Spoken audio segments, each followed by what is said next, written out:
Charlie is introduced in his peaceful rural home, rebuilding a vintage Cessna as a gift from his wife, Sarah. Sarah is finishing packing for a work trip to London. The two of them share some tender banter as she asks him to make her his good coffee before she leaves. Charlie obliges, brewing it just the way she likes, and she sits at the kitchen counter sipping it. She smiles and tells him she'll miss his coffee while she's gone, a subtle way of saying she'll miss him too. Suddenly, the sound of an arriving Uber breaks the moment. Charlie grabs her bag and walks her outside. As she climbs into the car, he leans in and tells her how much he'll miss her, and the Uber drives off down the street. Later that morning, Charlie drives to work.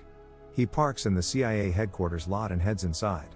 On his way through the building, he runs into a big gruff colleague nicknamed the Bear, who cuts him off mid-greeting and asks him bluntly to fix his computer.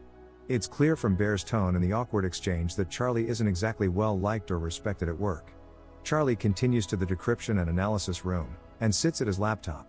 While working, he receives an anonymous message on his secure line. The sender warns him to be careful and attaches a PDF. Charlie downloads it and starts trying to access its contents, but the file is heavily encrypted, and his own tools can't crack it. While puzzling over the file, he gets a call from Sarah. She tells him she's landed safely in London, but Charlie is distracted and cuts the call short, saying he's busy. He then leaves his office and moves to the CIA's more advanced computer terminals in another section of the building. Using the agency's higher-level tech, he finally manages to extract the contents of the file. What he finds is shocking: a top-secret report tied to drone strikes overseas. He watches a recorded news broadcast describing what was publicly reported as suicide bombings that killed several agents and civilians. But the documents show it was actually politically motivated drone strikes, and the CIA leadership, particularly Chief Moore, orchestrated the cover-up. That evening, Charlie tries calling Sarah again, but her phone goes straight to voicemail. The next morning at work, everything changes. Moore unexpectedly shows up in his office and tells him he needs to come with him. Moore leads him into a conference room where CIA Director O'Brien is waiting. She delivers devastating news: Sarah was killed the previous night during a hostage situation in London. On a screen, they play the news segment reporting the event, describing her death as part of a random act of terror carried out by unidentified men.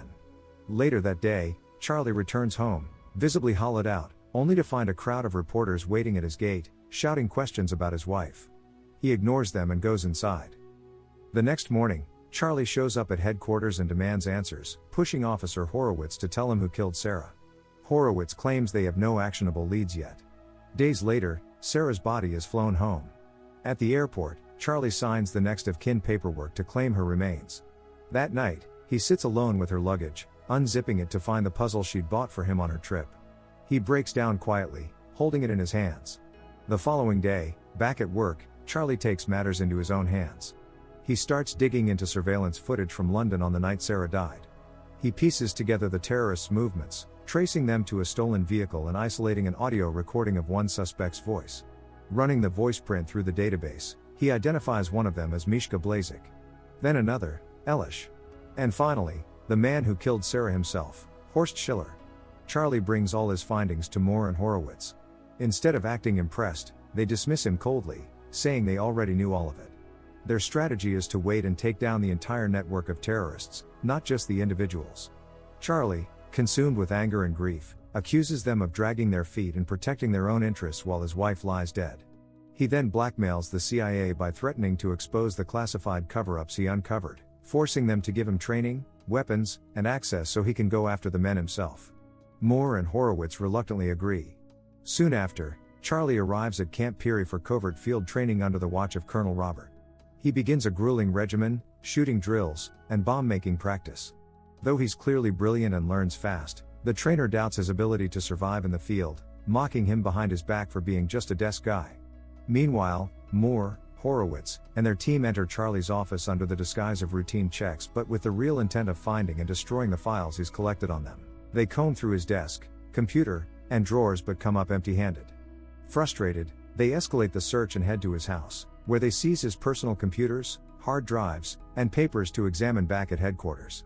What they don't realize is that Charlie anticipated this. Before leaving, he planted covert listening devices inside his computers and files. From afar, he listens in on every conversation the CIA has while rifling through his life, hearing them scheme about how to neutralize him and destroy his credibility.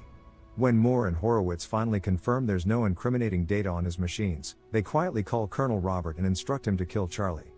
But when Robert enters his quarters at Camp Peary, he finds the room empty. Charlie is already gone, along with the fake IDs and weapons he stole from Robert's own supplies. Elsewhere, Charlie has landed in London. He quietly walks to the spot where Sarah was killed, standing there silently as memories of her flood back. Soon after, he travels to Paris to begin hunting the terrorists. He rents an apartment in the city and sets up a watch post at the window, his eyes trained on a small shop across the street where a woman tied to the terror network is known to appear. Hours pass until he finally sees her. He intercepts her cell phone signal to track her movements. That evening, he follows her to her hotel. When she and her boyfriend step out together later, Charlie slips into her room, photographing documents, rifling through her belongings. Just then, his phone buzzes. She's returning. He narrowly slips out the back stairs just as the couple reaches their door. He rushes back to his own apartment, breathing heavily, shaken by how close he came to being caught. Looking through the pictures he took, he notices a note she left reminding herself of a doctor's appointment the next day. The following day, Charlie stakes out the clinic from a coffee shop across the street. Hours later, the woman arrives and checks in for her appointment. Charlie waits, then follows her inside and locks her inside a small cage, dumping pollen in through a vent to suffocate her. As she gasps for breath, he demands to know where Horst Schiller is.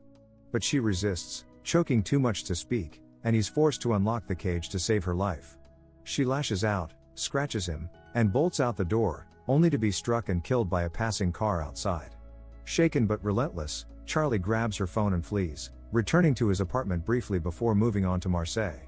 That evening in Marseille, he sits in a loud nightclub, drinking to quiet his mind. Suddenly, he spots Colonel Robert entering the club. Panic floods him and he slips out the back, running to another club to lose him.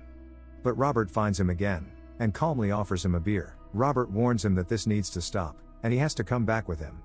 Before Charlie can react, an explosion rocks the club, a bomb goes off, plunging the room into chaos. Charlie uses the confusion to escape yet again. The next day, Charlie arrives in Istanbul, where he finally meets Inquiline, a hacker and colleague he's only known online.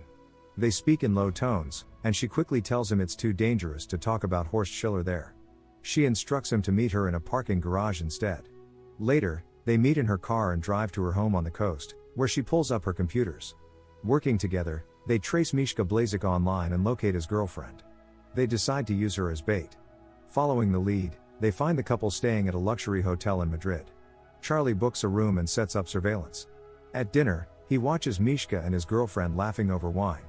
Later, as Mishka swims in the hotel pool, Charlie approaches. He threatens to break the glass unless Mishka tells him where to find Horst. Mishka laughs it off, calling his bluff, so Charlie presses his device and it shatters the panel and Mishka plunges to his death as the water floods out into the streets. Charlie grabs Mishka's phone and runs from the hotel. Back at CIA headquarters, Moore and Horowitz review security footage of the incident and notice Charlie is wearing an earpiece, communicating with someone. They trace the signal back to Inquiline's IP address. That evening, Inquiline hears noises outside her home and realizes she's been compromised. She and Charlie flee through narrow alleyways and coastal paths as CIA operatives break in behind them. As they speed away by car, agents open fire from a boat. Inquiline is hit in the crossfire, and Charlie takes the wheel, racing away. By the time he stops in a quiet parking lot, Inquiline has died in the passenger seat. Later, Charlie uses Mishka's stolen phone and sees a message from Elish, arranging a meeting Thursday in Romania. The next day, he arrives in Romania and lures Elish to a secluded spot.